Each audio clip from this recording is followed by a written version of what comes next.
DJMA, na-shadow ban yata yung channel ko kasi parang hindi na umaangat yung views ko. DJMA, ano ba yung way para kahit papano is mawala yung shadow ban sa channel at mga videos namin? So ito guys, ay ilan sa mga comment na nabasa ko this past few days. Talaga namang dito guys, alam ko madaming namang problema kung paano nga ba maibabalik yung dating consistency ng views, especially sa mga YouTube channels na nagsisimula pa lang ngayon. So dito sa vlog na to guys, ituturo ko sa inyo at ipapaliwanag ko sa inyo yung ibig sabihin ng shadow banning dito sa YouTube at ano nga ba yung mga ways para kahit papano is maibalik yung consistency ng views nyo at mawala yung pagkaka-shadow ban ng channel nyo. So hindi na natin papatagalin to guys, let's go! So bago natin simulan itong vlog na to guys, gusto ko lang magpakilala sa inyo. Ako pala si DJMA and most of my videos ay nakapokus sa YouTube tips. Nagbibigay din tayo ng latest updates about sa YouTube, kung ano yung mga pagbabago sa kanya time to time. At syempre guys, nagbabahagi din tayo ng ilang live streaming applications na pwede nyo pagkakitaan kahit nasa bahay lang kayo. So ang tanong ng nakararami, ano nga ba ang shadow banning or shadow ban dito sa YouTube? So kung mapapansin nyo guys, kung dati may mga videos kayo na umaabot ng 1,000 views to 10,000 views or mas higit pa, and then napansin nyo guys na parang this past few days, yung mga videos na ina-upload nyo lately is parang hindi na siya umaabot ng 100 views, 200 views. So it means guys, basically yung mga videos na yun ay masasabi natin na na-shadow ban siya.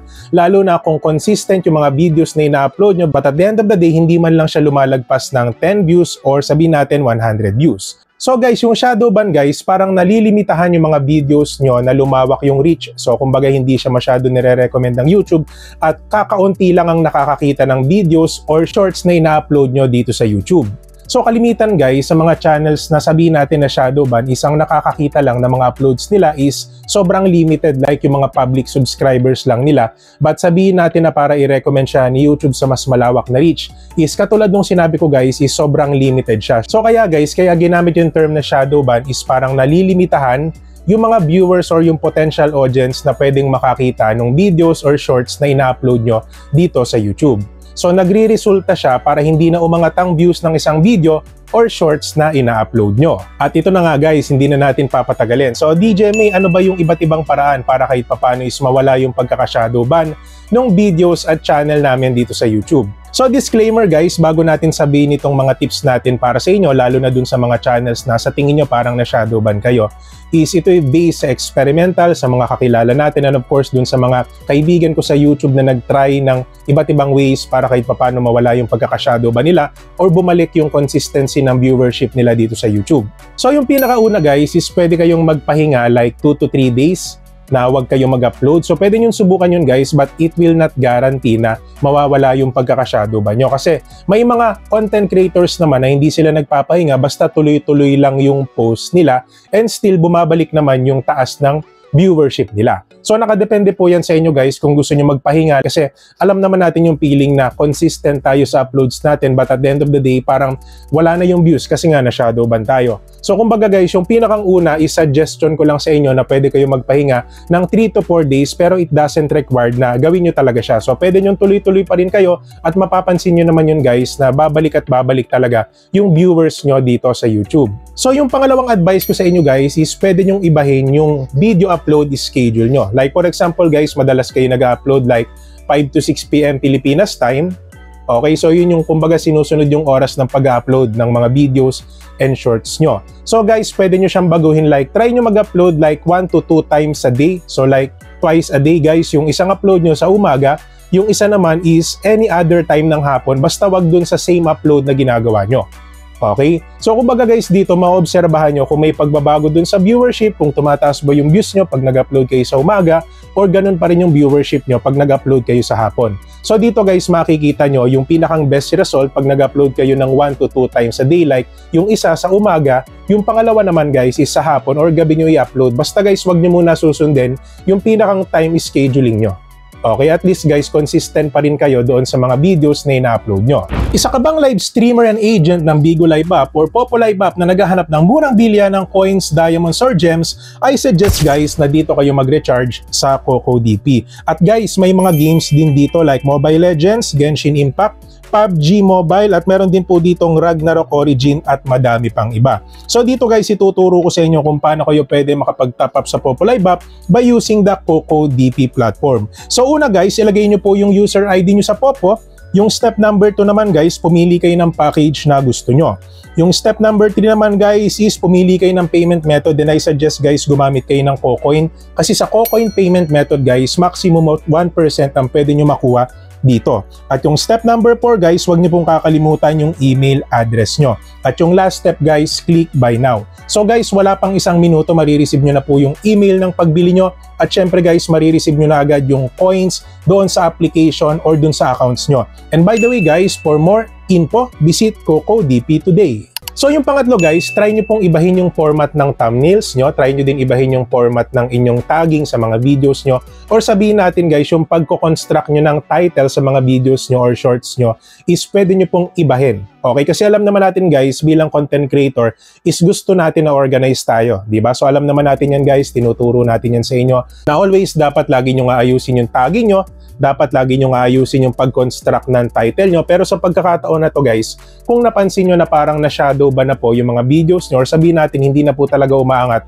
yung views ng mga videos nyo, is ito na yung pagkakataon para ibahin nyo yung format ng thumbnail, ng title, ng tagging at ng hashtags na ginagamit nyo sa inyong mga video description. So dito guys, pwede nyo siyang obserbahan. Like for example, nagawa nyo na ito, you can observe this sa mga susunod na araw at mapapansin nyo guys, for sure, mas malaki yung chance na madagdagan yung views nyo ulit. Okay? Para mawala kayo sa pagkaka-shadow ban. So para sa akin guys, itong pang-apat, ito na yung pinakang last na may sasuggest ko sa inyo kung hindi umubra yung una, pangalawa at pangatlo na sinabi ko sa inyo, is you can contact the YouTube help, or sabihin natin yung help and feedback ng YouTube. Kasi guys, dito sa help and feedback ng YouTube, no, para makita nyo ito, pwede kayong pumunta doon sa inyong pinakang YouTube logo. Okay, and then dun sa baba, may makikita kayo dyan na parang help and feedback. Sabihin natin yung settings.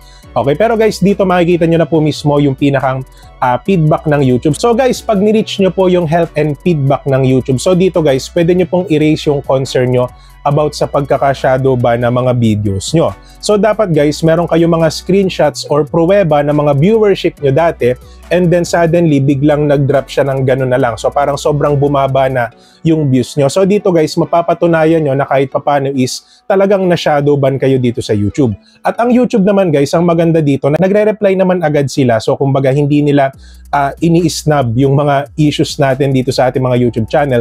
So yun yung pinaka may sasuggest ko sa inyo guys, na pwede nyo pong i-contact mismo yung YouTube help and feedback dito sa YouTube. So ihabol ko lang din guys, no, ano nga ba yung mga nagiging cause kung bakit na-shadow ban yung ating mga videos at channel dito sa YouTube? So una sa lahat guys, meron silang tinatawag na community guidelines dito, at ilan sa mga kaibigan natin ay hindi sinusunod ito. Kaya lagi kong sinasabi sa mga viewers natin na bago kayo magsimula mag-upload ng videos dito sa YouTube, or sabihin natin na bago kayo magsimula na ipursu ang YouTube career nyo, is that dapat alam nyo po yung iba't ibang community guidelines ng YouTube. So dito guys, mag-iiwan na lang ako ng link sa video description natin kung saan nyo pwede basahin yung iba't ibang community guidelines niya. Kasi guys, sobrang dami niyan, promise. Pati dun sa copyright rules ng YouTube. So isasama na din natin yan para kahit papano madagdagan yung kaalaman nyo bago kayo mag-upload ng videos dito sa YouTube. But in most cases guys, kaya na-shadow ban ng channel kasi dun sa mga spam uploads, so parang pare-paras lang yung format, and at the same time yung mga AI-generated videos or images. Kasi alam naman natin guys na time to time ang YouTube nag-i-improve na po yan. So yung pinakang detection system niya, or yung pinakang detection system ng YouTube is nade-detect na po yung mga contents na spam, or sabihin natin na mostly AI-generated talaga. So katulad nung sinabi ko guys, is time to time nag-i-improve yung detection system ng YouTube, especially dun sa mga content or shorts na ina-upload natin sa ating mga channels.